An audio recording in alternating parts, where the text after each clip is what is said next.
Hey everybody, Richard here back with another episode of the I Ching Oracle of the Cosmic Ways series, where we're going through all 64 hexagrams of this new version of the I Ching, which is absolutely astounding in its breadth and scope of knowledge contained in this book. And if you made it to this episode, or you're just dropping in for this hexagram, looking up your personality sun and human design, or your gene keys or whatnot, I hope that you will start to realize just how incredible this book is, and the wisdom it contains.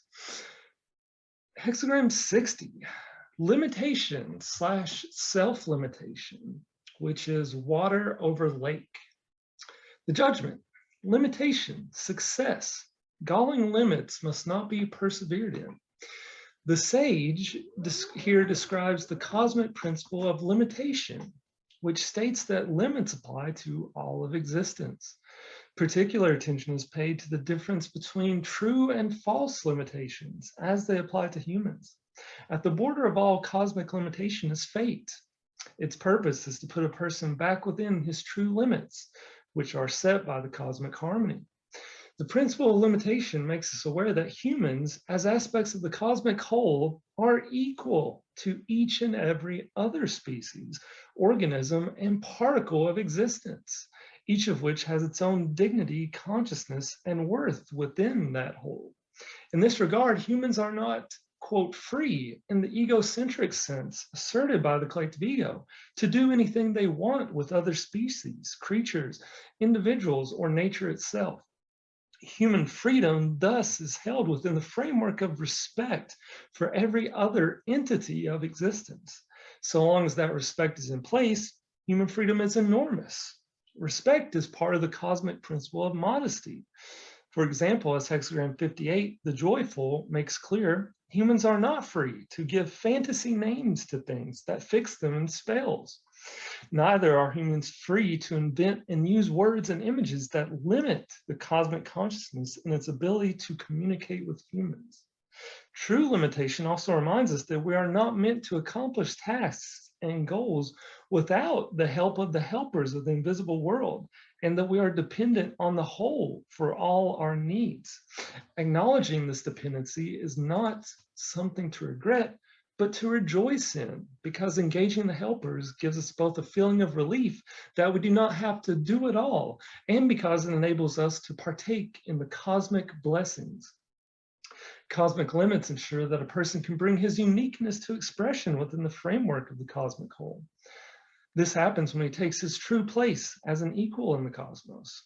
By contrast, the false limits put on a person by the collective ego repress his uniqueness and creative self-expression and replace it with the fantasy and illusion of being special. This illusion in turn initiates fate. The false limitations exercised by the collective ego through its feudal power structure seek to press all individuals into its molds, since conformity is the only way it can maintain its order. Tremendous pressure is put on individuals who do not fit into these molds to cut out of themselves whatever does not fit. This process by which the growth of humans and of nature is limited is accompanied by the casting of projection spells and poison arrows on both. In such ways, the collective ego interferes in the evolution and harmony of the cosmos. Other limitations put on the individual by the collective ego consist of rigid moral rules that repress and deny his animal nature. They are among the galling limits mentioned in the judgment. This repression is the result of beliefs that divide a person's nature into animal or lower and spiritual or higher aspects, with his animal nature being designated as the source of evil. The demonizing of the person's animal nature has a far-reaching effect in that it blocks all his inner senses. With his inner senses blocked, he is no longer able to perceive that it is his very animal nature which connects him with the life force. Another effect is that his perceptive abilities become limited to the sole senses of outer seeing and hearing. Galling limits also refers to ideas a person has adopted that amount to thinking poor. Such a person feels guilty for being well off because he associates spirituality with the appearance of humility. Such ideas slander the gift-giving nature of the cosmos. Related to these are the false limits a person puts on himself by striving to develop his higher or spiritual nature through ascetic practices. Receiving this hexagram is often to tell a person that he has exceeded the cosmic limits for humans and thereby created a fate. Fate is a law of physics in that it is a cosmic response to the disharmony created when a person exceeds his true limits. Having created a fate, he has deprived himself of the help of the helpers. He can free himself of this fate if he rids himself of the ideas that have created it. Among them are phrases such as, "we have to do it all," and "there is no help." This hexagram also is given to make a person aware that his belief that life has a beginning and an end has set false limits on his life. That, if not deprogrammed, will make it a galling experience. Limitation also calls a person to rid himself of mistaken assumptions about the nature of physical phenomena that limit or prevent him from learning about their true nature. We're speaking here of assumptions which are based only on what is seen with the outer eyes, thus excluding, for example, the existence of the helpers in the invisible world, and that can be measured with some mechanical device. Such assumptions are often the result of what humans have hypothesized to be true and then projected into reality. Experiments that are undertaken to prove a hypothesis only prove that the power of projection is at work. So this is saying the entire scientific method is faulty from the beginning.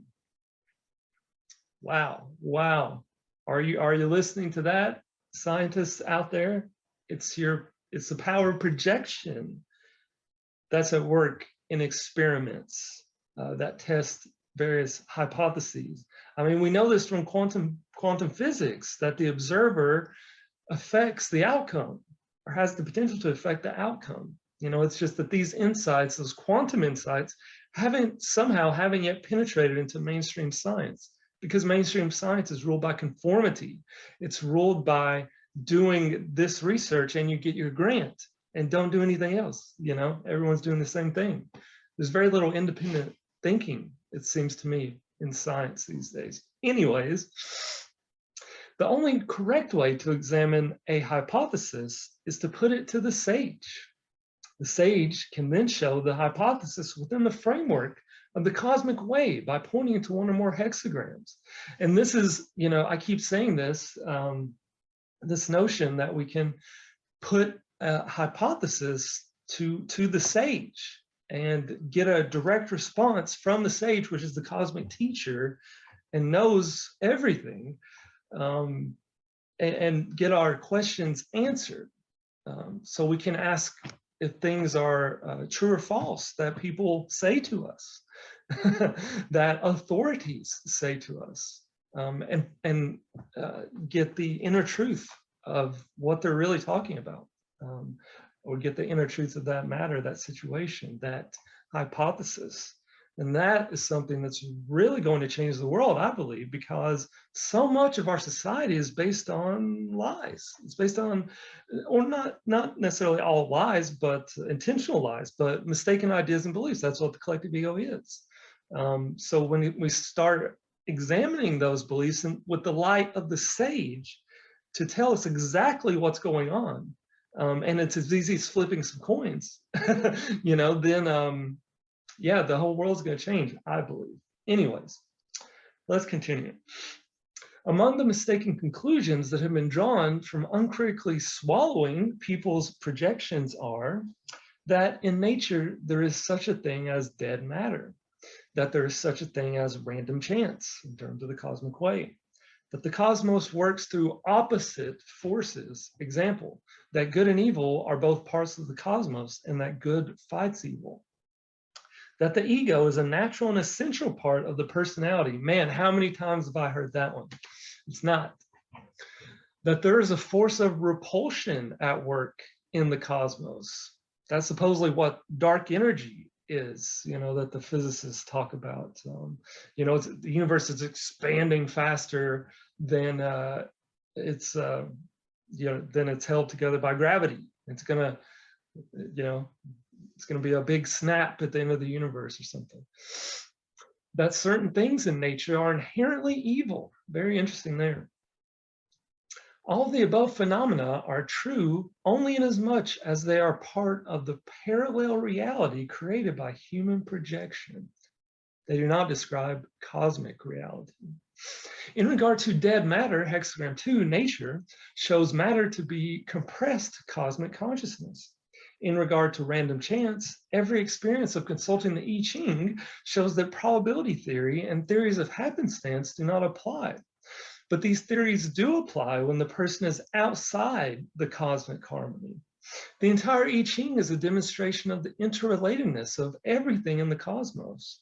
As to the force of repulsion, hexagram 8, holding together, shows that the cosmos is held together as a system of harmony solely through the force of attraction between complementary aspects. There is no opposite force in the cosmos. Everything in the cosmos is held as in its intrinsic space by a feeling consciousness. This is true as much for birds flying in a flock as it is for the planets being held in an orbit. As to regarding some aspects of nature as evil, the I Ching makes us aware that nothing in nature is evil to start with. Anything that is observed as evil coming from nature is actually the result of human projections that have demonized one or another of nature's helping aspects. So that's very interesting. The idea that evil is not part of the cosmos, period. It's human projection. The whole idea of evil and of people being evil. They're actually not. I just used the incorrect use of language, false use of language. People are not evil in and of themselves. It's the beliefs, the mistaken beliefs and ideas they take on that can lead to evil actions and deeds. But nothing and no one or no thing is evil in and of itself. So that's very interesting. This hexagram also speaks of self-limitation as necessary to define a person's intrinsic space. It means defining and adhering to what feels correct and harmonious while rejecting all aspects of the ego in oneself and in others, whether it be in the form of thoughts or deeds. This is done not by telling others what to do, for that is outside one's proper limits, but by refusing to join behaviors and actions when they feel inappropriate, and by refusing to accept treatment from others that would betray or decrease one's dignity. This refusal is always made through saying the inner no or an outer no if necessary. This hexagram also calls attention to the way a person's fixed beliefs limit his gaining a broader view of the cosmic way. Fixed beliefs put a frame of fixed dimensions around a person's picture of life. By deciding to accept this picture as complete, synapses in the brain are blocked that would otherwise allow the sage to teach him. It is as if his mind is like a bank of full postal boxes that contain his final opinions on every subject. This condition has brought his growth to a halt and locked his true self and its learning abilities in a prison. Such a person experiences his life as being full of obstructions. The obstructions have the purpose of waking him up to this problem. Receiving this hexagram may be calling a person to rid himself of any one of the mistaken ideas listed above. He can identify them by consulting the sage through the RTCM. And the RTCM, once again, in case this is your first episode tuning in, the RTCM, the retrospective 3-coin method, is where when consulting the I Ching, you can simply toss 3 coins at any time with a question in your mind, and the coins will reflect the cosmic answer, the sage's answer. For example, 3 heads will be a yes, definitely. 3 tails will be a no, definitely. 2 heads will be a yes, but there's something else to talk about there. And so you can get more and more specific with what exactly the sage is trying to tell you, with what the I Ching is trying to tell you, so that there's no, so that you essentially eliminate the possibility of misunderstanding if you go through this RTCM process. And also you can simply toss the coins in the air at any time, even, just be in the right frame of mind, I guess, not even when you're consulting the I Ching about a question, and there will be the answer. Line 1, not going out of the door in the courtyard is without blame. The courtyard symbolizes the contained society of the collective ego and its rules and customs.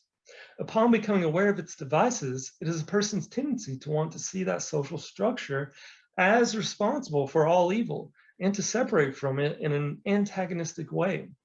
Doing so will be going out of the door. Here, however, the line says that not going out of the door is without blame. This means that a person is not meant to set himself apart together with others like himself as a faction against the collective ego, because that would be staying within the same feudal mindset he thinks he is leaving behind. The mistake of antagonistically fleeing the existing social order is the result of thinking in opposites and either or alternatives. Either you are within the society or you're divorced from it. To live within the society and still be true to himself, a person needs to distinguish, with the help of his common sense, what in the societal rules is arbitrarily and purely abstract and what is consistent with his inner truth. The real difference between a society dominated by the collective ego and a natural society lies in whether that society incorporates the helpers or excludes them. So this is incredible. So it's saying that, if you don't include the helpers of the invisible world in your consciousness, if there's not a realization of those helpers in your interactions, then you're still in the collective ego mindset. You haven't left it. You're just perhaps following what the I Ching would call a deluded enthusiasm, perhaps something like that. And these helpers, they're here to help with every single thing we can possibly imagine. And new helpers are being created at all times for any given need. All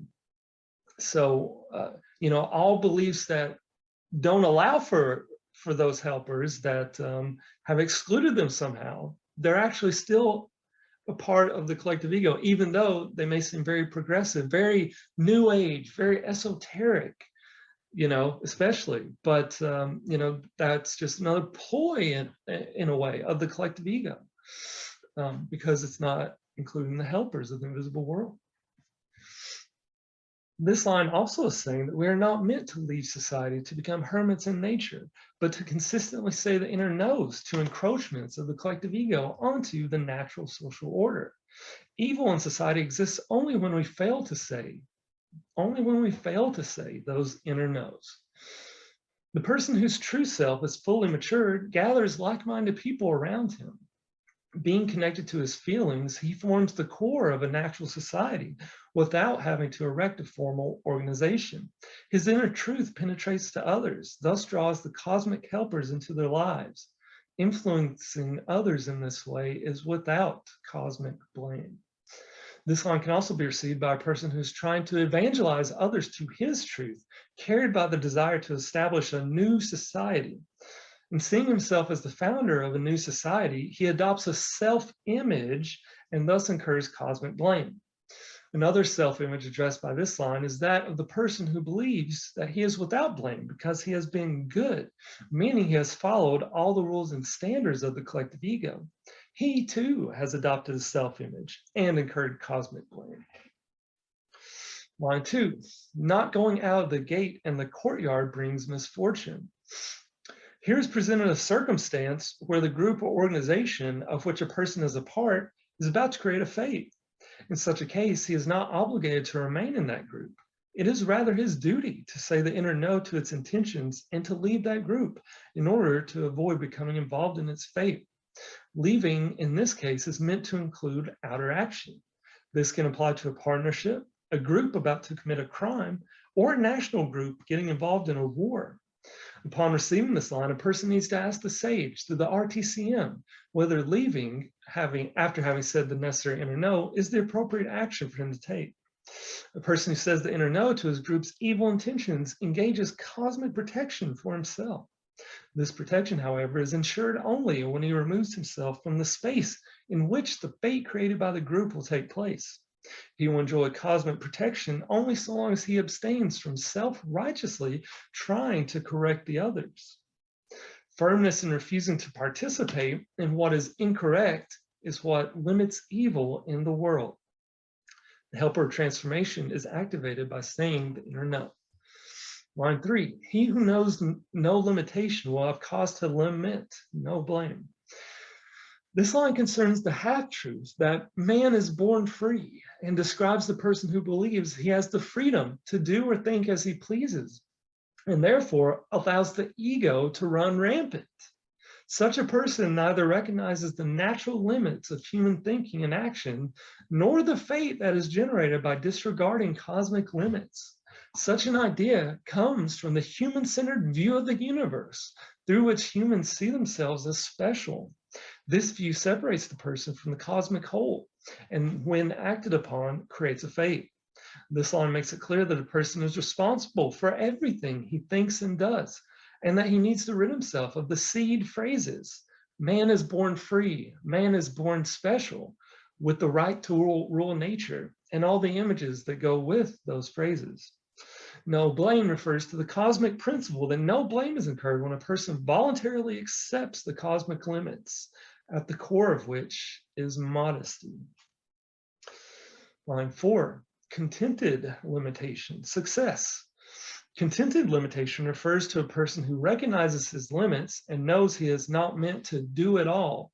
Because his attitude is in harmony with the cosmos, he gains the cooperation of the helpers of the invisible world, which is the reason for his success. A person may receive this line to inform him that because he correctly limits himself, he will achieve his goals easily. Line 5, sweet limitation brings good fortune. Going brings esteem. Sweet limitation brings good fortune refers to the nourishment that comes when a person limits himself to following his inner truth. Inner truth is naturally in harmony with the cosmos and nourishes a person's self-esteem with chi energy. Going brings esteem refers to the self-esteem gained when a person leaves behind his mistaken ideas and the flattering goals of the collective ego that promise the esteem of others. This phrase also refers to the person who holds to his inner truth during times of turmoil. He finds to his surprise that he gains the esteem and respect of other people's true selves. Going brings esteem can also point to the mistaken idea promoted by the collective ego that a person cannot live as an island to himself and that he needs to gain the esteem of others. Or he may be told that there are times when it is necessary to compromise his values to get along with others. When a person discards such ideas, he finds that he is in the good company of the helpers of the invisible world. Line 6, galling limitation. Perseverance brings misfortune. Remorse disappears. This line can refer to the person who has limited his view of reality to what is apparent. What you see is all there is. This idea projects itself into reality for this person, making his life a galling experience. If, however, he will rid himself of this idea, he will be able to experience the underlying harmony that gives rise to all beauty and joy in life. Then the fate caused by his having limited his perception in this way will be extinguished. This line can also refer to sicknesses related to the gallbladder that are caused by the above false beliefs in mere appearances. Mistaken beliefs such as this one set up false systems in the body that inhibit or block its natural functioning. If the person so affected rids himself of this belief, he'll be freed from its negative effects. Galling limitation also refers to the ascetic practices people undertake in their ambition to fulfill the images associated with being spiritual. It also refers to the extreme limitations a person puts on himself to fulfill any self-image, whether it be that of the athlete, the hero warrior, the top executive, or the person who sees himself as the responsible one. Such sacrifices of the body to a self-image create a variety of adverse reactions in the body, which has been enslaved to those purposes. Freeing himself from those self-images and the ambition to perfect them removes the adverse effects and ends the remorse. Remorse is a helper whose function it is to help a person recognize that he is the one who has created his fate and that it is he who needs to remedy its causes. It is important, therefore, that a person does not try to ease another's feelings of remorse. Very interesting there. On having remorse, one needs to be aware that the ego will attempt to seize this feeling and turn it into guilt, which it then puts on the person's true self. It does this to distract him from recognizing that it has been the very element that is responsible for the remorse. If there were no ego, you would never feel any remorse because the ego is the sole cause of all remorse, of all deviations from your true self, the ego, but it's constantly trying in a way to trick you into making you believe that it and you are the same thing. And this is a profound point, guys, to realize that this ego program is active in our lives, and to have the awareness of that, and to say no to it. Most importantly, to say no to it. Absolutely, absolutely, no to this virus of the mind, this ego program. It's just a program. It has no real power if you don't let it. If you don't think that you and the ego are the same thing, for example. If you don't believe its lies. Anyways, fun episode there, guys. Wow, we're almost through with all 64 hexagrams. I can't wait to complete this series. It's going to be great. And I love the fact that you're just going to be able to listen to these on the YouTube channel. I feel like that's something that's very much needed as an audio version of this book. So that's another reason I'm making this, is so that we can have an audio version of this remarkable book here, which is the guiding light of cosmic human design. And you know, I'm going to incorporate all the teachings in this book into, you know, my general philosophy of what cosmic human design is. You know, that stuff will be coming quite soon. You know, to differentiate it even further from, you know, the standard human design. I kind of want to get away from the standard human design stuff, to be honest with you. You know, because this book, it just blows everything out of the water that we thought we knew about life. All right, thanks for watching, guys. Don't forget to like and subscribe right there, and I'll see you again in the next one.